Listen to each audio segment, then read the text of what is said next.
If y'all are ready, please welcome to the stage, Emily!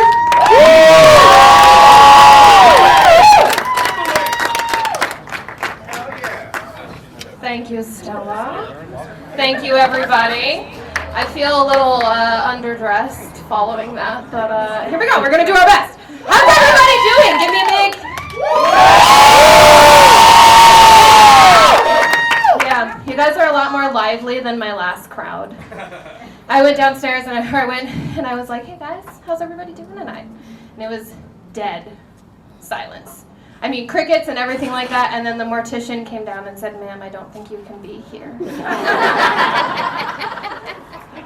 I am excited to be here. I am so excited. I thought I was an introvert with anxiety, but I missed crowds, so I'm happy to be here. I've been thinking a lot about COVID, as everybody else has, and I have some thoughts. If everybody treated it like women treat like seedy bar and gas station bathrooms, we'd all be fine. Really though, like women, we get in there, we pee, we wash our hands, and we don't touch anything. Except that like our hands are the cleanest. So if everybody would just treat it like that, right? Or I know we're a generation of binge watching murder documentaries. If we treated COVID like a murder, I think we'd all be for the better off. Pay attention to what you're touching, wash your hands, wear a mask to protect your identity. And for everybody who's complaining about, it's so hard to breathe, I just gotta say, like, you haven't been spending enough time in the southern hemisphere of your partner. So maybe, you spend some time down there, I guarantee it'll be easier to breathe in a mask, promise.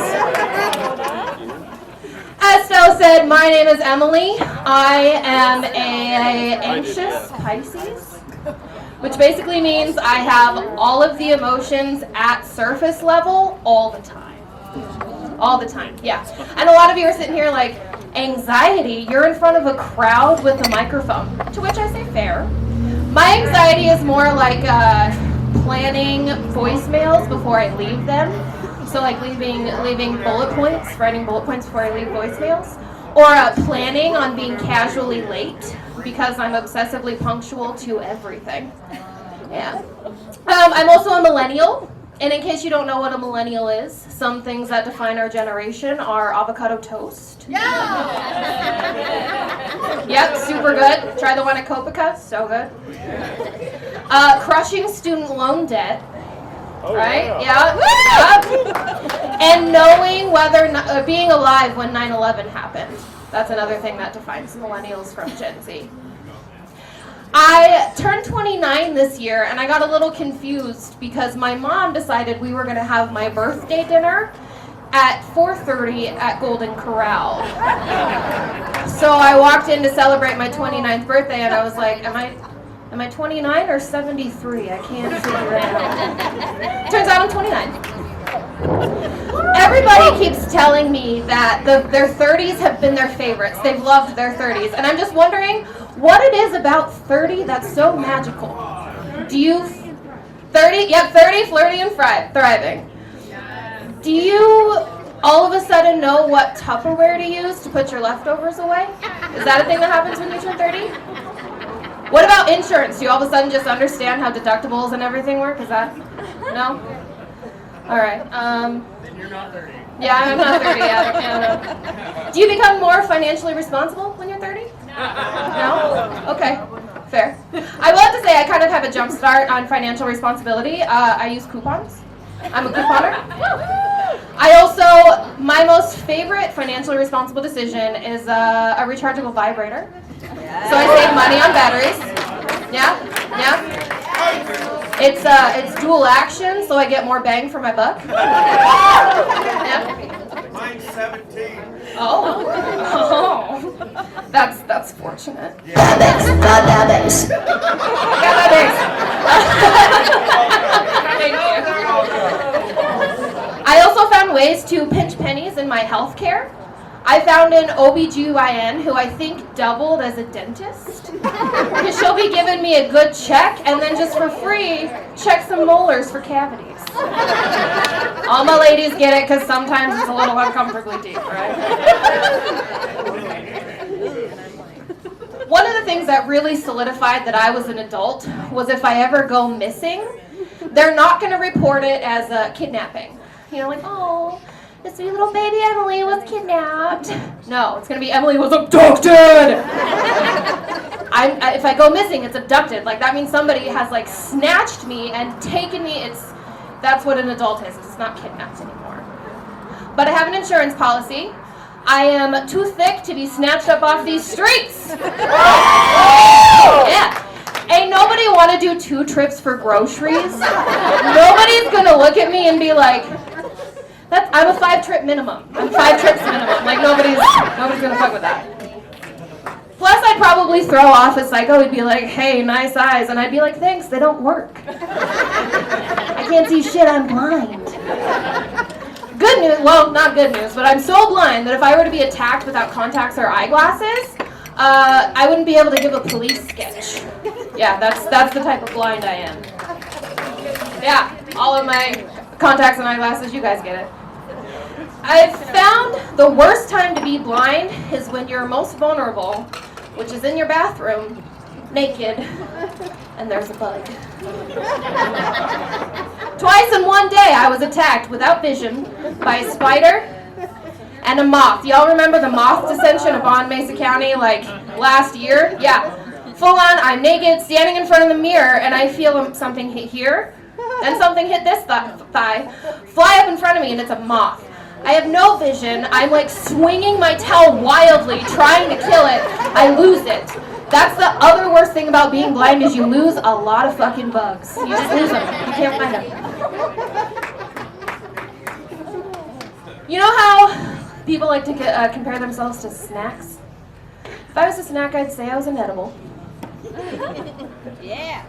You have other women that are like, I am a 3-course meal, bitch. I am an entree, an appetizer, and a dessert, all you will ever need. I find that I fall into a very niche category of food comparisons. Single frozen meals. The ones in the grocery store, like you're doing your grocery shopping and it's like the end of the trip and you're getting low on your budget, but you know you're going to be hungry immediately. So you begrudgingly walk down the aisle. And I'm not even like one of those fancy Marie Callender ones. I'm like those like soggy cardboard generic brands, right? But no, like you've all been there. You've all. Oh, all right, okay. This will do. Throw it in your cart. Get home. Rip it open, and you're just kind of upset because it looks nothing like the pictures. No, it doesn't. To be fair, it doesn't. You put it in the microwave and you put the time on there that it says on the package, yank it out, dig in, and it's still cold. That's a metaphor for warming up your ladies before you dig in. Warm it up. Cook your food thoroughly, please.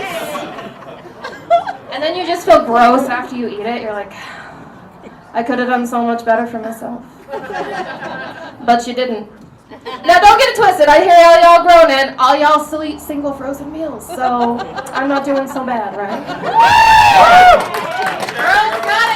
Girls gotta eat. Girls gotta eat. I live alone. Yeah, girl. I know, financially independent. I'm all about it. Boss babe. I have 15 houseplants, so I'm not the only living thing in my apartment. Because it's kind of weird otherwise. Are they alive? They're all alive. All of them are alive. Right? By some miracle, all 15 of my houseplants are alive. That's all that matters. She's doing it. Sometimes the first words out of my mouth are, Alexa, please turn on the lights. And yes, I tell my Alexa, please and thank you, because y'all know there's an AI uprising about to happen. And y'all want to be on Alexa's good side. I kid you not, I asked Alexa, turn on the lights. She turned on the lights and then goes, am I performing everything that you need correctly? And I'm like, she's out here overthinking. All I did was say, turn on the lights. We were close. One of my favorite things to do when I'm home alone is masturbate. Yeah! Yeah, it's healthy. Everybody's got to do it. Got a good vibrator. Now this is a real story that I shit you not, kid you not, I cannot make this up. I'm home alone, doing a little self-love, have my porn and my dual action vibrator going on. And I'm really getting into it, and I feel something hit my wrist, hit my vagina. And as I look down, in the like a silhouette in the light of my vibrator is a little fucking moth. It's the moth that I lost in my room. Y'all, my pussy was so ancient tomb, moths were trying to get up in there. Rural Kazakhstan, right here, right? Rural Kazakhstan. Hey, Laura Croft! Right, hey. Now I didn't want that to happen ever again, so I went out and I got a girlfriend. And a boyfriend. That's how I work it. Now my pussy gets more traffic than Grand Central Station. I am polyamorous. Being in a polyamorous relationship teaches you a lot. For instance, I've learned I have the world's smallest taint. No room for error. No room for error. None. Like, we have to have some discussions so I can like be prepared for the error when it happens. But no room for error. Potting soil is our safe word. But when you're not prepared and it's just you gotta, it's a little, I have a really small taint. No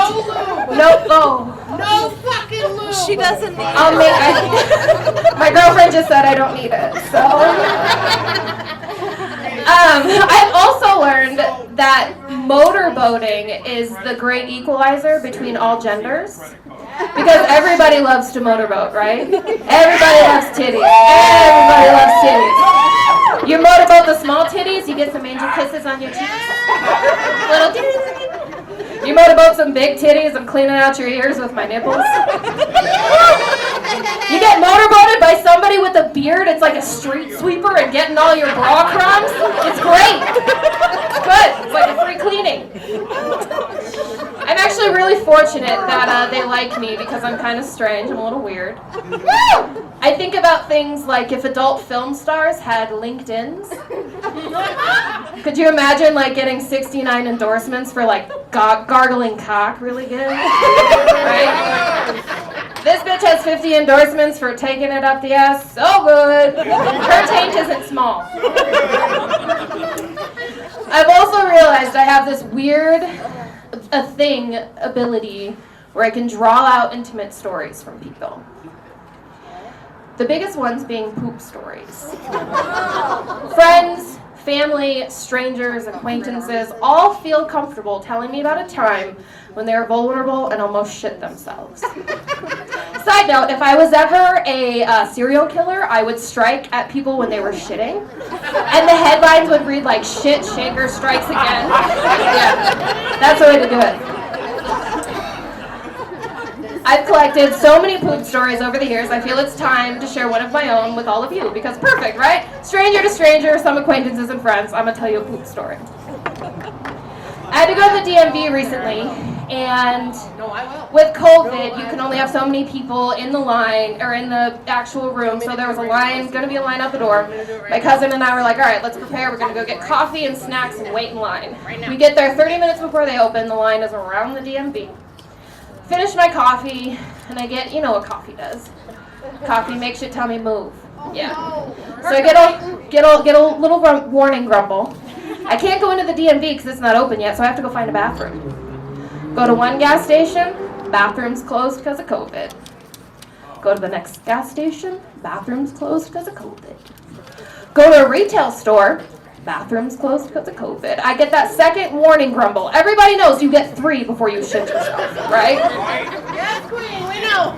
Go to another gas station, it's closed. But by that time, my stomach feels good, I'm good.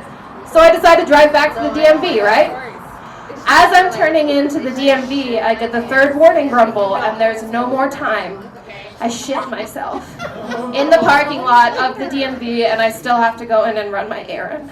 No! So you just, take your undies off and pull it back on and do your best. You flushed her down the toilet! I didn't have a bathroom. I was in my car. Y'all want to know the most fucked up part of that story? Yes. It's not mine, and you can't trust me with shit. What?